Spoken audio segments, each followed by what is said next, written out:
Thank you. Thank you, everyone. This is Mr. ISSAC OTIENO. I want to teach at a strand in grade 8 that is under integrated science, which is one of the learning areas in junior school. So our topic of the day, I want to talk about mixtures, elements, and compound. Now, this is a strand which we started this strand in grade 7, and in grade 7 we were only able to look at a mixture. Now, so the integrated science being one of the learning areas in junior school, by definition, it is the study of the 3 basic natural science. And the basic natural science here, I mean chemistry, biology, and physics. So there is a way the strands are arranged in a manner that include all the 3 basic sciences which we are talking about here. So when you look at the grade 8 integrated science strands, then you realize the first strand is dealing with chemistry. That is the strand which deals with the mixture, elements, and compound.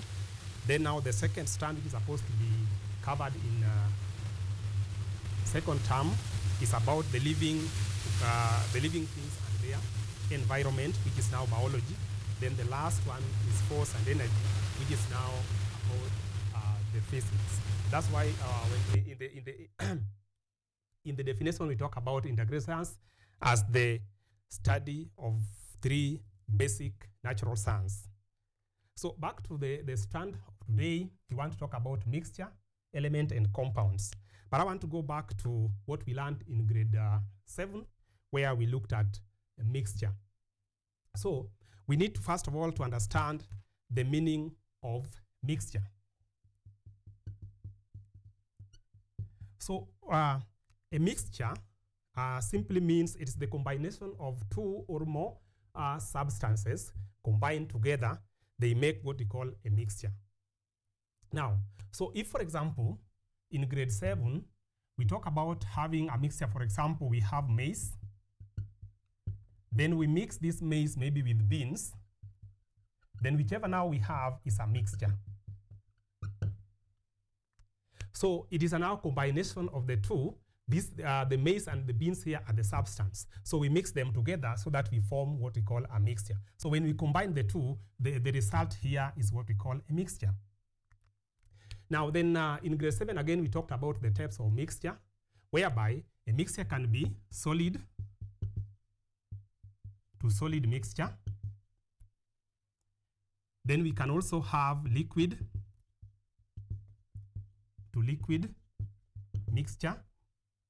Then we can have solid to liquid mixture. Then we can also have air, which is also a mixture. So I want to talk about the solid to solid mixture. This is whereby we mix the 2 solids together as one of the so we take a solid and a solid. For example, the example I've given here, where we have maize and beans mixed together, we get a mixture. So that mixture is solid to solid because the 2 substances are solid as a state of matter. Then now we have liquid to liquid. This is now where we mix 2 liquids together, and then those liquids give us what we call a mixture. So it is a liquid and liquid mixed together give us another mixture. Then now we have solid to liquid. This is now we have, for example, we can have a solid, we mix this solid with a liquid. Then the mixture we have there is what we call solid to liquid mixture. Now I want us to look at this part here, the liquid to liquid mixture, because from there we are going to come up with another group of mixtures. So let's look at liquid to to liquid mixture.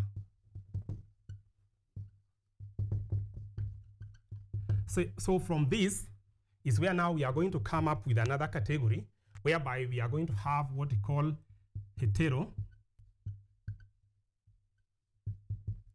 heterogeneous mixture, and then we are going to have also homogeneous mixture. So we need to understand what is this heterogeneous mixture. Now, what is this classification here has been brought about by the families which forms the mixture, but it's only specific to the liquid to liquid. So under this, we do have the families of liquid. Families of liquid. Families of liquid. So we have the two families of liquid. One, we have the first one is water family. Then the second one is what we call oil family. So when these two are mixed together, then now we can come up with what we call heterogeneous or what we call homogeneous. So I will start with how to form heterogeneous mixture. So heterogeneous mixture is that kind of mixture which is formed taking one family plus another family. For example, if we take, for instance, for example, let's talk about the water family. So under the water family, here is where we have the water itself. We have milk. We can also have blood. Now these three here are from the water family.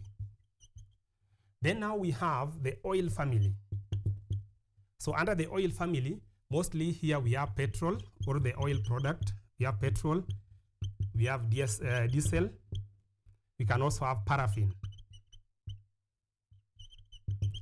So if we want to form heterogeneous, then we'll take one family. For example, we take water.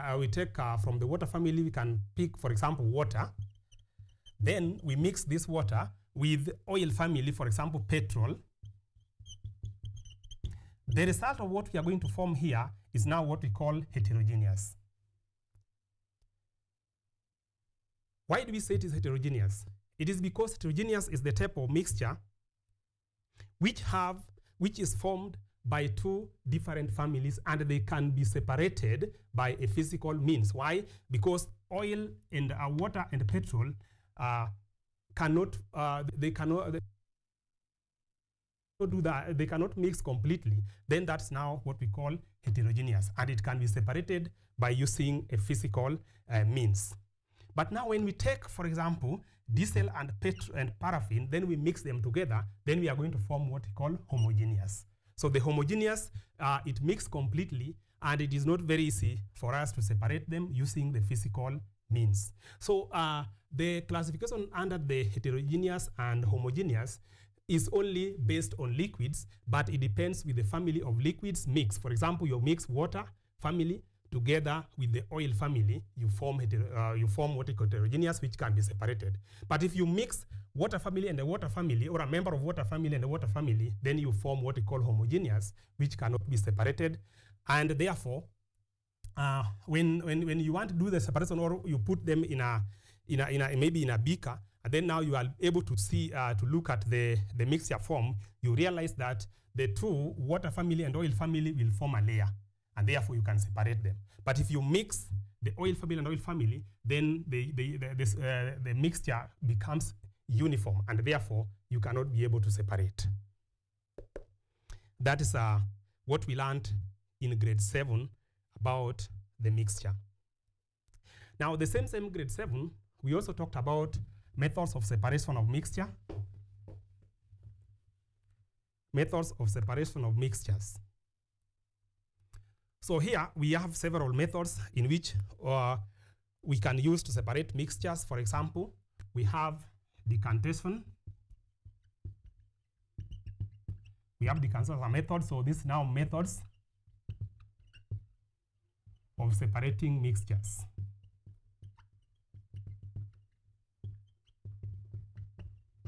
methods of separating mixtures. So we have the first method is decantation. The second method is filtration.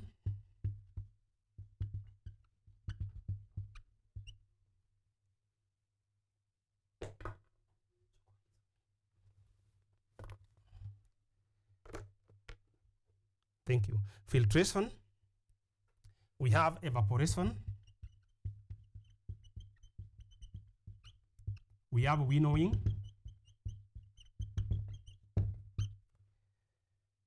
Then the last one, we have picking.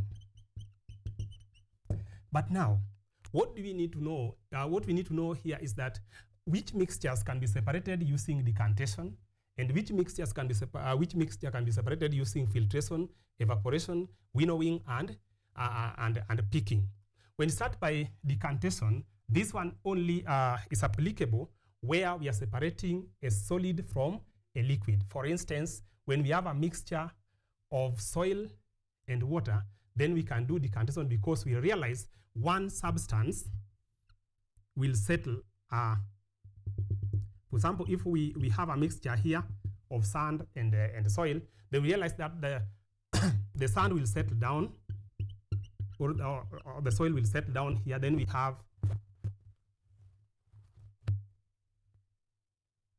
have the water at the top. So this method here, decantation can be used to separate solids and liquids. Then we have filtration. So under the filtration still, we use this method to separate again solids and liquids, whereby we can use a filter paper, or we can as well use a piece of cloth where we tie a piece of cloth here. Then the liquid part is poured on. Then now the solid will remain on top here, and that's what we call residue. Then now we get the liquids down here. That is under filtration. Then evaporation here is this. We use this method to separate the soluble solids mixed in liquids. For instance, we can use this method when we want to separate whereby water is mixed with a solid or a solid, like for example, when we have, for instance, we have sugar mixed with, or sugar plus water. So in this case, we have to go through the process of evaporation. But again, before that, we must go through other process before we reach the evaporation process. One thing we must do first of all, we must dissolve. We are dissolving so that we form a solution of sugar, or the solution of sugar. Then after dissolving so that now we have a solution, then from there now we can evaporate. So when we are evaporating, then we are going to do away with water, and then the sugar crystals will remain there. And that's how we deal with what we call evaporation. Then now we have winnowing. So in the winnowing here, it is a method we use to separate two solids. We use it to separate the mixture of two solids. But these solids, we must consider what we call the mass of these solids, whereby one is lighter, another one is heavier. So this method we can use when we are separating, for example, we are separating, when we are doing the separation, for example, the husk from millet, whereby we find that the millet is heavier, but the husk is lighter. Therefore, the lighter part will now be taken by air, and then now we remain with the heavier one now, which is the millet. So in winnowing, we must consider the weight of the two substances we are separating, whereby one will be lighter, another one will be heavier. So we'll be able to separate. Then, of course, we are picking. So in picking, it is used for separating solids. But these solids, they should be the solids which are more visible. So we can see and pick. For example, when we have maize plus beans. So when you have such a mixture, you can just put your hand, then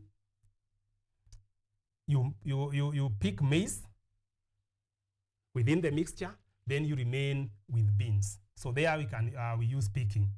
Then the last one is sieving. So the sieving as a method of separation here, this way now we separate a solid plus a liquid. But here we are going to use what we call a sieve, whereby the particles are different. So we can use it to separate solid liquid, or so we can sieve, separate through solid, the mix of solid and solid. But in this case here, we consider the size of the solids, whereby the solid with the bigger particles or sizes will remain on the top of the sieve, but now the one with the smaller particles will move down. So we can use sieving to separate liquid, solid to liquid mixture, and can also be used to separate solid to solid mixture. So that's what we did in grade 7 about the mixture. So let's now go to grade 8. Now that we are able to understand the concept of mixture, we have seen the types of mixture, the methods of separation, and we have also looked at how different mixtures are formed. Then now we can look at the element. But again, before we go to the element, we must look at the application of mixtures, or application of the separation of mixtures. So in a day-to-day life, the separation of mixture as methods are used in different areas. For example, we can use this method when we want to separate different mixtures together, and also we can use it in daily life. For example, when you have two substances mixed together, you can now have a way of which you can be able to separate. So those are some of the applications of mixture, or methods of separating different types of mixtures. Now let's look at element. So this one, we looked at the elements, or we learned about elements in grade 8. And therefore, we must first of all start by understanding what element is. Now, so an element is a pure substance. So when you are defining the term element, you must talk of a pure substance. So it is a pure substance made up of one kind of an atom, or it is made up of one kind of a substance. That is what we call an element. So what we need to know about the element is that we cannot break element into a simpler into a simpler form, and therefore by any means, be it chemical means or physical means, we cannot break down the element. So what we must know is that element is made up of one kind of atom. We'll talk about this later so that we understand what an atom is, and then it cannot be broken down into a simpler form. And it is also a pure substance. Pure substance means it's only made up of one kind of one kind of an atom. So examples of element. Now this one we go back to in the periodic table, although we are not going to look at it into details, but the elements, we derive them from there. whereby elements, we can start with the first 20 elements on the periodic table. So when you ask to give example of the elements, we can just take, for example, we have hydrogen, which is number 1 in the periodic table. We have helium.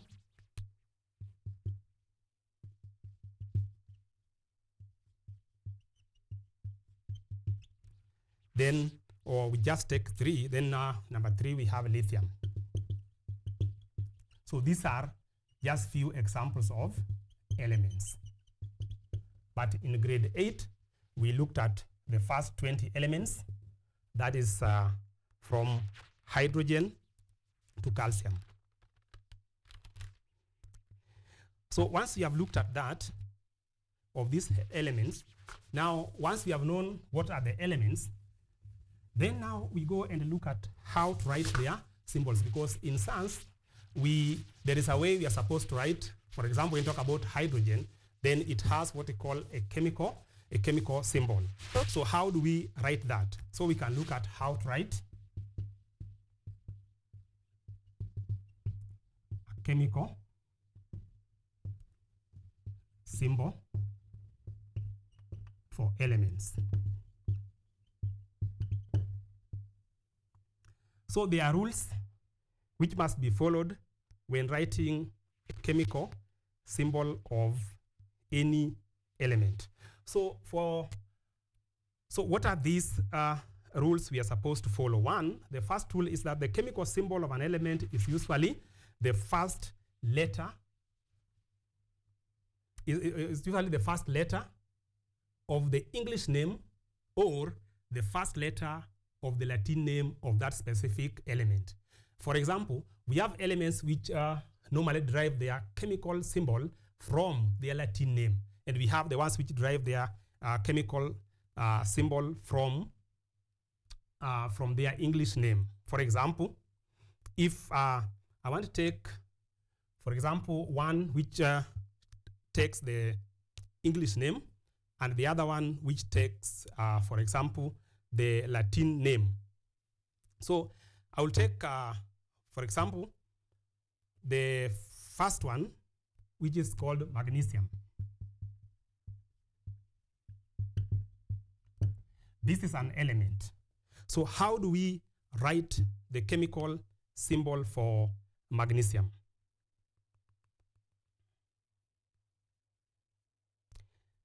So one, the rule is that when writing the chemical symbol, we consider the first letter of that element. For example, magnesium takes the first letter, which is M, and therefore M must be what we call the uppercase. Then now the second one, it will take any of these letters, any of the letters. It can take the second, the third, but it must be in what we call the lowercase.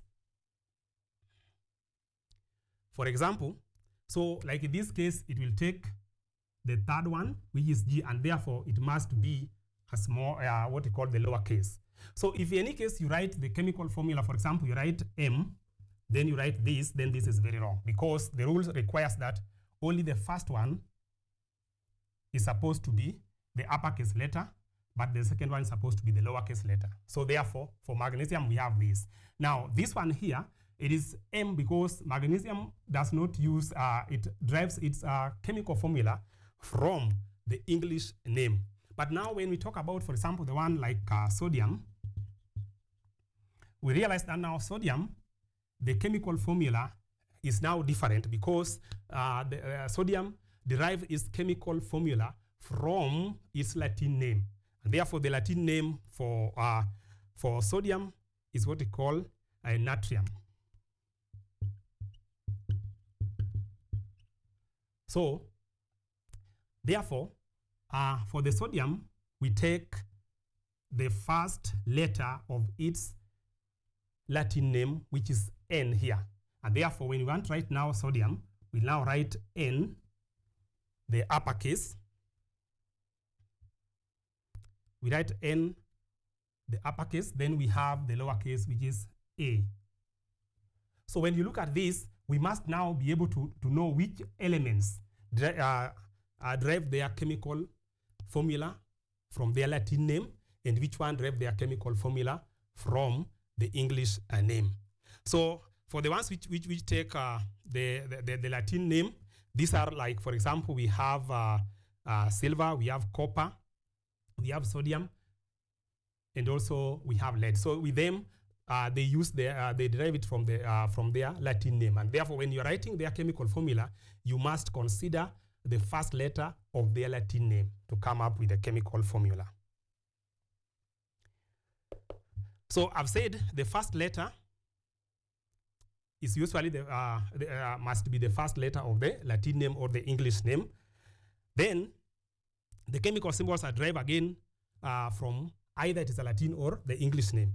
Then, of course, the first letter of the chemical symbol must be an uppercase, the way I've explained here. So we have M, this is a uppercase. Then we have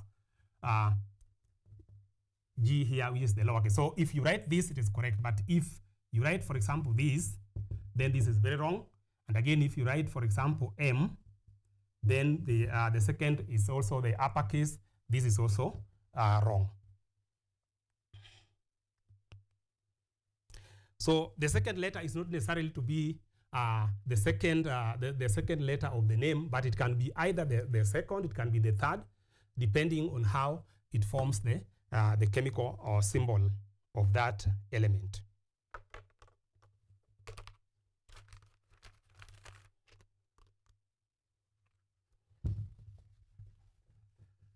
So that's how these elements are formed. But now I want us to go back to, because we have talked about element being formed by, or a pure substance which is formed by one kind of an atom.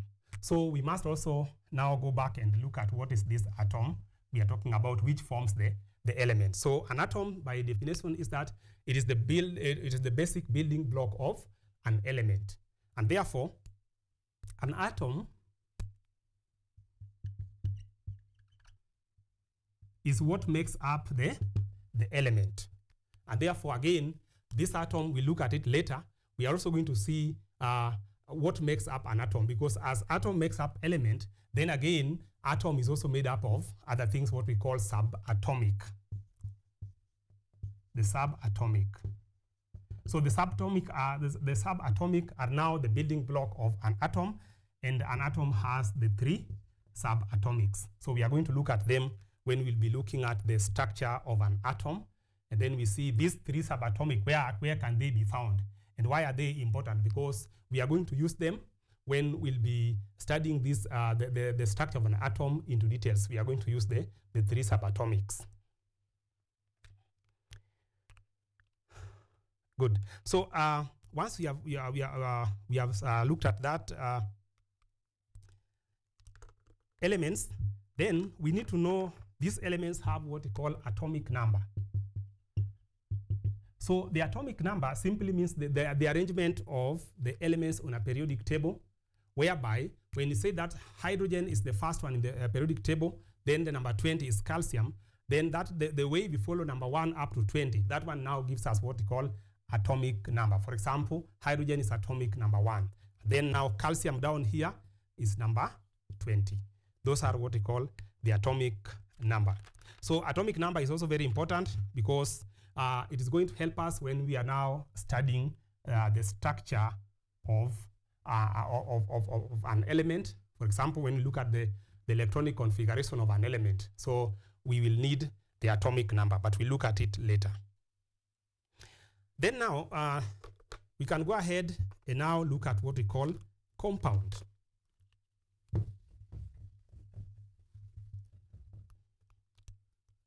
Compound. So what is now compound? And remember, by elements, we have said elements are pure substances. Pure substances which are made up of one kind of atom. So what about now compound? Can we say compound are also are they pure? So for the compound, we can say compounds are substances which are made up, but they are made up of two or more elements chemically combined together. So for us to come up with a compound, we must now combine two elements together for us to come up to what we call compound. And therefore, in the compound, now we don't talk about chemical symbol, but for the compound, we talk about chemical formula. Talk about chemical formula. And this chemical formula is made up of the component in that compound. For example, if it is a compound made up of two elements, then when we are deriving the chemical formula for that chemical, then we consider the individual elements that form up the compound. So it can contain, it contains more than one atom.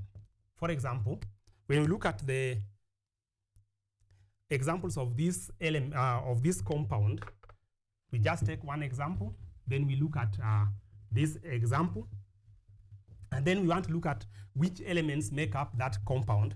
Then from there, we'll be able to now learn on how to write its chemical formula. When we take, for example, we have sodium chloride. We have water. Then we can also have carbon 4 oxide. So these three are just few examples of compounds. Now, so when you talk about a compound being made up of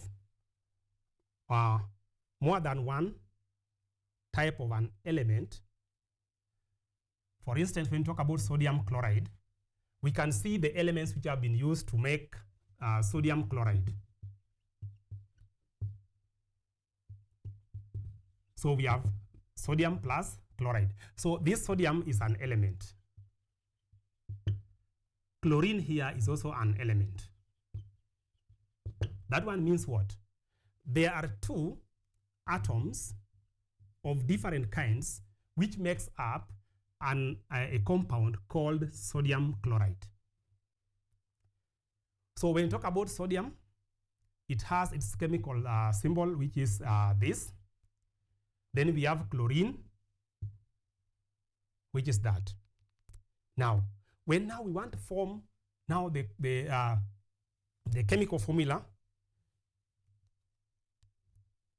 for sodium chloride, then we are going to consider the elements which makes up a compound called sodium chloride.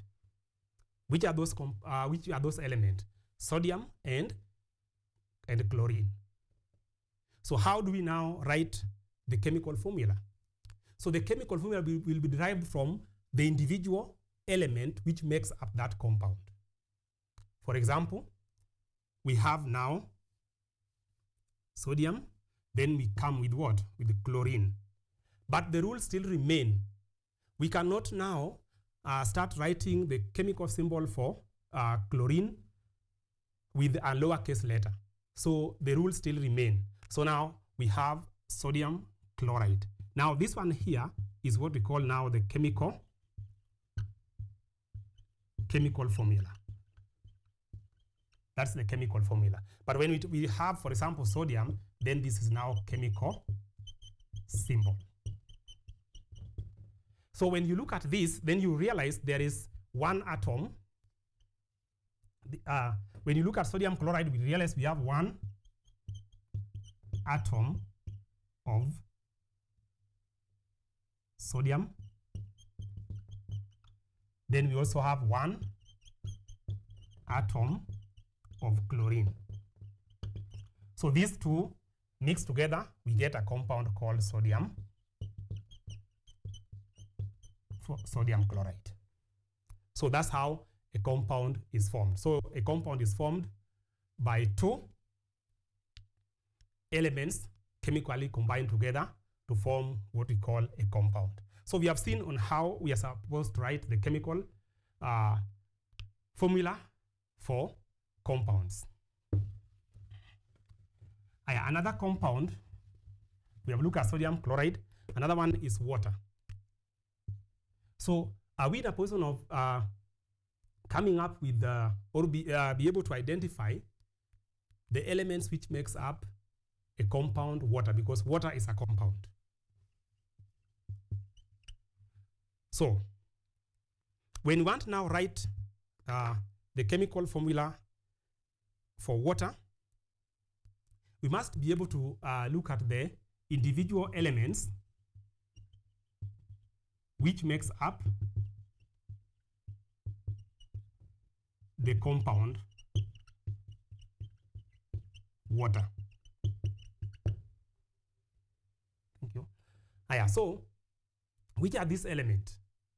So in this water as a compound, we have hydrogen, then we have oxygen. Combined together, we form a compound called water. So when we want to derive now the chemical formula for water, we must consider the number of atoms of hydrogen and also the number of atoms of oxygen which chemically combine together to form the compound water. So under this, we realize that we have water compound. The constituents elements are hydrogen. Then we have oxygen. So hydrogen has the chemical symbol for hydrogen is H. Then for oxygen is O. But again, the atoms of hydrogen is always 2. And therefore, when we want to write now the chemical formula for water, we are going to have H, which is for hydrogen. Then there is 2 atoms of that hydrogen mixed chemically combined with 1 atom of oxygen so that we form what we call water. So now this is now the chemical formula for water, which is a compound.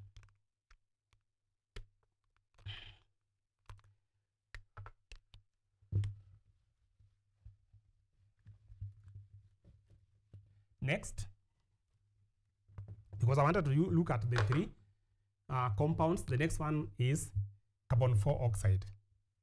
So are we in a position of identifying the elements which makes up carbon 4 oxide?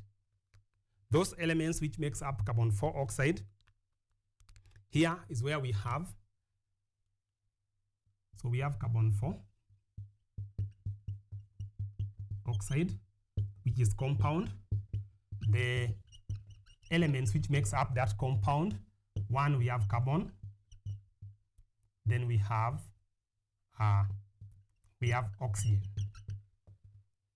So when we are writing the chemical formula, again we consider the elements which makes up that compound. So we are now going to have this. We know we have carbon. The chemical symbol is C. Then we have oxygen, O. So how do we now form the chemical formula for carbon dioxide? Or carbon 4 oxide, sorry. So we are going to have C, which represent the element carbon, which is a component of the compound carbon 4 oxide. So once we have identified which elements forms that that given compound, then we are now able to write the chemical formula. Then we have oxygen, and you can see oxygen is a different element, and therefore it must also start with the uppercase letter. But there are 2 atoms. So this one here is a compound. So a learner should be in a position of identifying the elements which makes up that compound, and also be able to write the chemical symbol of that element. Then from there, can now be able to come up with a chemical formula for the compound formed by the two or more elements.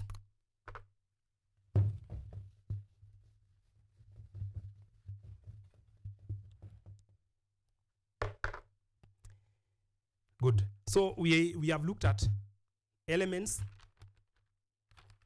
We have looked at mixture, element, and a compound.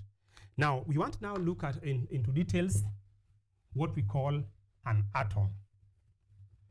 Because we have said that atoms are the building blocks of an element.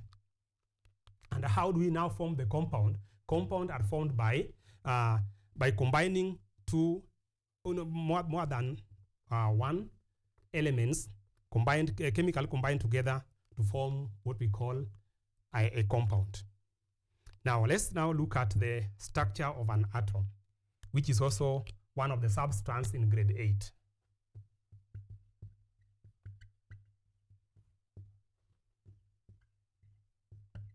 The structure of an atom. So, by definition, we already know the meaning of an atom. We have said that an atom is the basic building block of an element. And therefore, we need to, once we have known what an atom is, now we can look at this atom into details. So we realize that atoms, they are made of what we call subatomic. So the subatomics now are the building blocks of an atom. And then an atom is the building block of elements. So what are these subatomics? So an atom, I'll try to draw a structure here of an atom.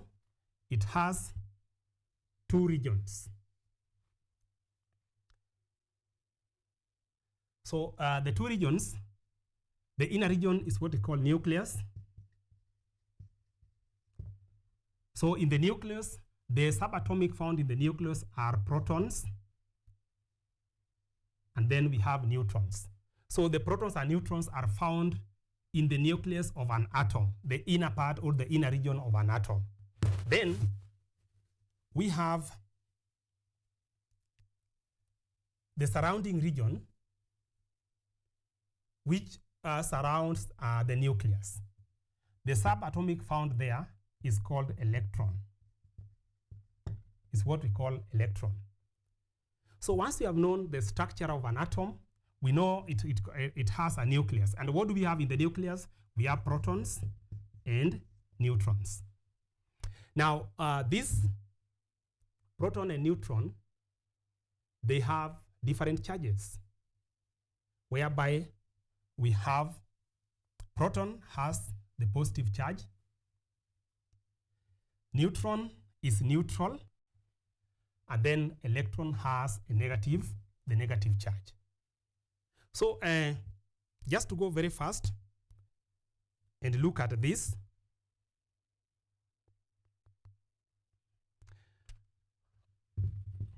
If we have, let's take for example, we have this element called sodium. Because of time, I'll just look at sodium very fast. So we must be able to know, with the sodium, we must know what we call the number of protons, neutrons, electrons, and then now we come up to what we call the mass number. So what is now the mass number?